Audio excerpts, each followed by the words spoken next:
Oi pessoas, tudo bem? Essa vai ser a primeira vez que eu vou gravar uma resenha completa de um livro só, então me desejo boa sorte e bora lá! Então, o livro específico de hoje é A Cantiga dos Pássaros e das Serpentes, escrito pela Suzanne Collins, e ele é basicamente uma prequela dos livros dos Jogos Vorazes. Então, ele tem até essa capa aqui, que eu acho muito bonita, apesar de eu achar esse passarinho meio estranho, mas tudo bem. E assim, esse livro, então, ele conta sobre o passado do presidente Snow. Então, quando ele tinha, assim, seus 17, 18 anos, em que ele estava na escola e, na verdade, o livro não é assim, contado em primeira pessoa, tipo, eu. É um narrador em terceira pessoa contando sobre ele e, no caso, as outras pessoas são os personagens secundários.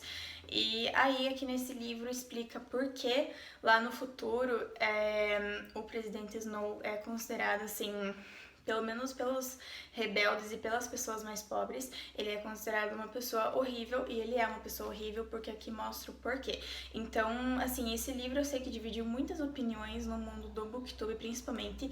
Eu vi muito mais resenhas negativas sobre ele do que positivas, e então quando eu fui ler eu já tive essa mentalidade de talvez olhar por o lado positivo, já que todo mundo só enxergava o negativo. Vi esse livro várias vezes na lista de 10 piores livros, assim, do ano das pessoas, então me preocupei e pensei, será que eu vou gostar? Então, falando agora sobre alguns pontos específicos, eu vou falar até determinado ponto onde não tenha, assim, grandes spoilers, mas já aviso que esse livro é um grande spoiler, eu vou falar sobre pontos também do final, então se você se preocupa com isso, por favor, não assista, ou enfim, assista até onde você achar que deu ali e pronto. E o presidente Snow, futuramente, então, que aqui eles chamam de Coriolanus, que é o nome dele, sim. Ele foi criado pela avó e, assim, em companhia com a prima dele, que é a Tigris, que também vai aparecer lá nos Jogos Vorazes A Esperança. E, assim, basicamente eles eram uma família muito rica que perdeu muito dinheiro durante a guerra. Então, fazem mais ou menos 10 anos em que a guerra acabou. Então, é bem lá no comecinho mesmo. E os Jogos Vorazes, eles não eram uma atração tão grande quanto eles são no futuro. Tanto é que ele faz boa parte do que se tornará os Jogos Vorazes. Então, o pai dele morreu na guerra, assim, lutando. E a mãe dele, se não me engano, teve uma doença. Eu não prestei muito bem atenção nessa parte. Mas ele tinha mais apego com a mãe do que com o pai.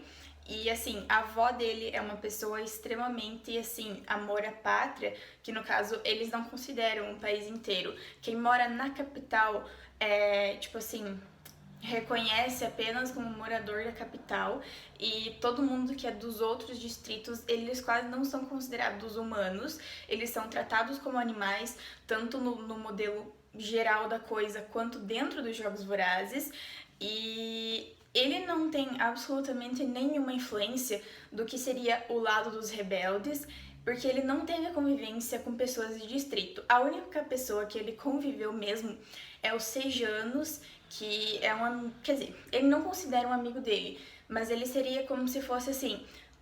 um menino que veio do Distrito 2, então era um dos grandes, porque o pai dele fez muita coisa boa durante a guerra, então eles transportaram ele para a capital. Mas eles já tratavam os Sejanos diferente porque ele vinha de distrito, então nem o Coriolanus assim aceitava ele muito bem, então ele não considerava amigo, e essa foi o único toque que ele teve com alguém dos distritos. Então tudo aquilo que a avó dele materializava na cabeça sobre o pessoal de distritos, ele reproduzia as ideias.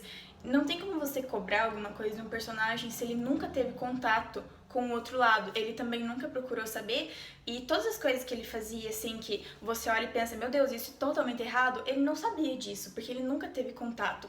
Então, assim, eu entendo o lado das pessoas que falam que o personagem destruiu o livro, ou que a Suzanne deveria ter feito com outro personagem. Eu acredito que ela poderia fazer mais livros com outro também, eu não elimino essa possibilidade, mas eu não acho que isso aqui foi ruim, porque pelo lado, assim, da leitura, ele demora um pouco mais, simplesmente porque o personagem é um chato mesmo. Mas pelo lado psicológico da coisa, de você olhar com esses olhos de ele nunca teve outra influência. Isso é o que ele é pelas convivências que ele teve. Então era muito difícil que ele reformular essas ideias e pensasse pelo lado dos distritos. Então, tudo que ele faz que beneficia outras pessoas acaba sendo apenas uma coincidência, porque o que ele fez, ele pensou em primeiro lugar nele mesmo. Então, tudo que ele faz, ele acaba tendo a chance de mentorar uma menina do Distrito 12, que é o mesmo distrito da onde veio a Katniss nos Jogos Vorazes. E o Distrito 12 sempre foi, assim, o pior lugar para você ir, de mais pobreza. E é muito desumano o que acontece quando os tributos são levados dos seus distritos para a capital. Nos Jogos Vorazes a gente vê que eles ficam naqueles prédios imensos, cheios de luxúrias, e aqui eles são colocados dentro de jaulas, dentro de um zoológico, na verdade. As pessoas vão lá passear, assim, pra fazer brincadeirinha com eles, como se eles fossem realmente animais. E é uma coisa, assim, extremamente dolorida de você ler, principalmente porque é algo que, de alguma forma, já aconteceu na realidade. Descrito exatamente dessa mesma forma, pessoas já foram expostas dessa maneira. Então você pensa, nossa, mas que coisa de outro mundo. Na verdade, não, isso é uma cópia bem fiel da realidade. Então, ele tem a chance, como eu falei, de mentorar essa menina, e é a primeira vez que eles estão implantando os mentores para cuidarem dos seus tributos. Mas também é a primeira vez, assim, que eles têm um apresentador.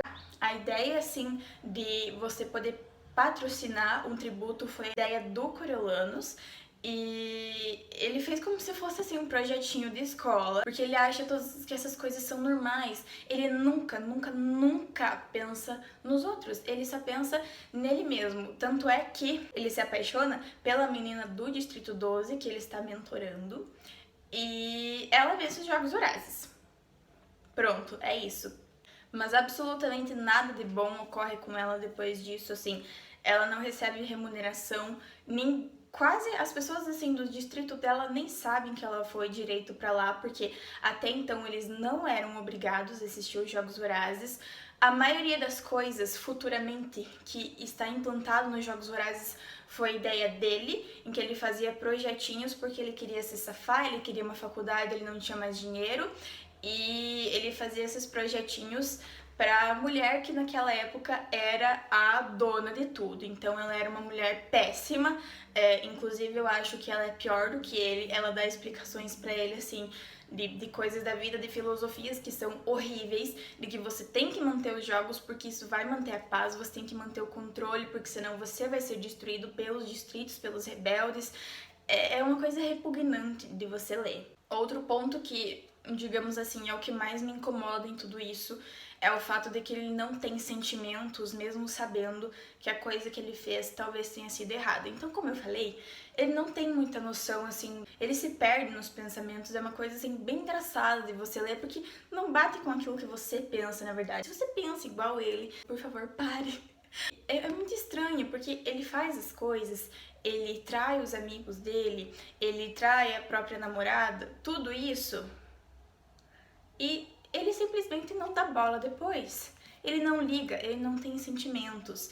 Ele trai o amigo dele, que é o Sejanus. O Sejanus morre. Eu achei essa cena, assim, eu achei a cena pesada porque ele simplesmente cagou pra isso.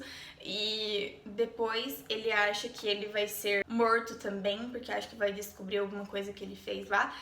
E ele simplesmente tenta fugir, no caso, com a namoradinha dele. E ela acaba descobrindo que ele entregou o amigo dele.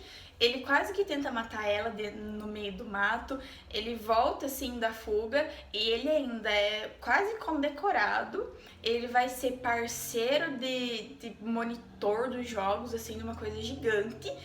E ele simplesmente não tá nem aí, porque ele vai morar, depois de tudo isso, ele vai morar com os pais do amigo dele que ele ajudou a matar. Então, assim, é uma coisa sem noção nenhuma. Mas acontece que o fato de eu não gostar do personagem e de que ele não tem nada a ver comigo não torna o livro ruim ou mal escrito. A questão é que o livro é extremamente bem escrito e você consegue ver isso quando você odeia o personagem. Ela escreveu ele para ser odiado, mas ao mesmo tempo que você odeia, você entende que ele não teve as outras influências. Por isso que é sempre importante você olhar sempre as duas opiniões, para você tomar suas próprias decisões e não reproduzir os pensamentos que são péssimos. Outro ponto que eu foquei bastante é na diferença entre a Katniss e entre a Lucy Gray, que é a namoradinha dele, a moça do Distrito 12. Ela é como se fosse a música. Ela tem contato com a natureza, ela tem contato com sons, ela tem contato... A família dela, na verdade, é como se fosse uma banda. Mas, assim, a diferença entre ela e a Katniss, eu acho que a Katniss faz as coisas sem pensar muito, porque ela vai por impulso de ajudar os outros, ao mesmo tempo que ela tenta se cuidar. Então, mas já a Lucy Gray, ela pensa um pouco mais, ela, digamos assim, ela é bem inteligente de estratégias, mas assim, simpática do que a Katniss. Porque a Katniss, ela é mais simpática nas entrevistas, porque ela tem que ser, ela tem que cativar o povo. E ela sozinha ela é mais reservada, não que isso seja algo ruim. Mas a Lucy Gray, ela é o tempo inteiro, assim, floreada. E falando um pouco sobre o que eu não gostei dos acontecimentos. Como eu já falei, eu achei a morte dos Sejanos muito, assim... Pum, foi-se. Ninguém mais deu bola pra isso. Tipo, o livro é grosso, ele é grande, ele tem muitos e muitos e muitos acontecimentos, segue por um longo tempinho, e quando chega na morte de um dos personagens principais, simplesmente é uma página e deu. Isso eu não gostei. Outra coisa que me incomoda é, assim, os nomes compostos, tipo, dos personagens. Eu não sei se eles funcionam assim muito bem no Brasil, porque a gente não fica chamando o tempo inteiro de Lucy Gray, Lucy Gray. Sei lá, às vezes você chama só de Luz. Esse uso excessivo do nome completo da pessoa incomodou um pouco na leitura, fica chato.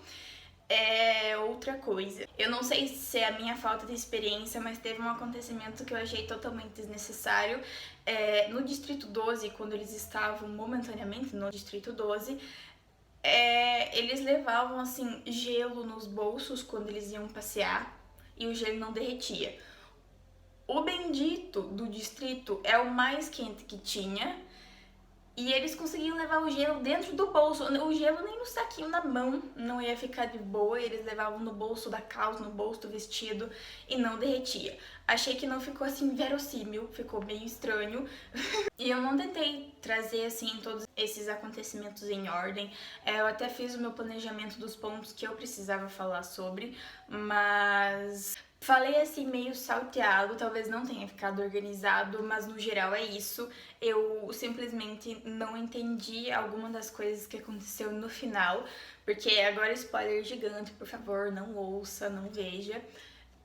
Eu falei que o casalzinho estava fugindo do Distrito 12 e que no momento a Lucy Gray descobriu que ele tinha traído o amigo dele. E ela começa a se esconder dele dentro da floresta e ele meio que sai numa caçada contra ela. Mas, a partir do momento que ele volta pra base dele e a partir do momento que ele vai de volta pra capital, você nunca mais sabe o que aconteceu com ela.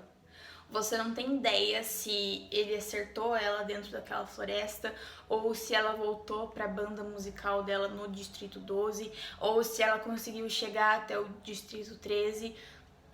Você não faz a mínima ideia do que acontece, porque não é explicado. Eu achei que, assim... é óbvio que você tava focando no personagem dele, mas eu gosto de finais em aberto, mas esse simplesmente não faz o mínimo sentido. Porque você fica extremamente curioso. O que aconteceu? Você tem um livro gigante, com detalhes de acontecimentos, e um dos dois maiores acontecimentos não tem descrição, que seria a morte dos Sejanos e da fuga dela. Não sei o que rolou ali. Então, minhas opiniões gerais sobre o livro. Ele não é a melhor coisa que eu li, não comparem ele com Jogos Vorazes, mas eu também não concordo, assim, que ele foi pior dos piores. O que acontece é que o personagem é um chato, mas a maneira como ele foi construído foi muito boa. Então, por esse lado, eu acho que pesa as coisas e fica meio equilibrado. Eu não consigo dar uma nota, Mas eu não amei ele, mas eu também não detonaria, não sei se colocaria em piores nem melhores. Então ele foi um livro assim só de questão de curiosidade sobre a antiguidade dos Jogos Vorazes. Essa parte é excelente, tá? Então é isso. Eu espero que vocês tenham gostado. Me exaltei falando aqui, não sei se esse vídeo vai ficar comprido ou não, mas espero que tenham gostado mesmo. Sempre digam para vocês lerem e tirarem suas próprias conclusões, mesmo que vocês assistam resenhas positivas ou negativas, leiam, para cada pessoa vai ser uma experiência diferente. Compartilhem esse vídeo, se inscrevam no canal, sei que tem gente que vê os vídeos e não se inscreveu. Curtam e comentem muito. Se vocês já leram o livro, obviamente, também comentem se vocês gostaram ou não. E é isso aí.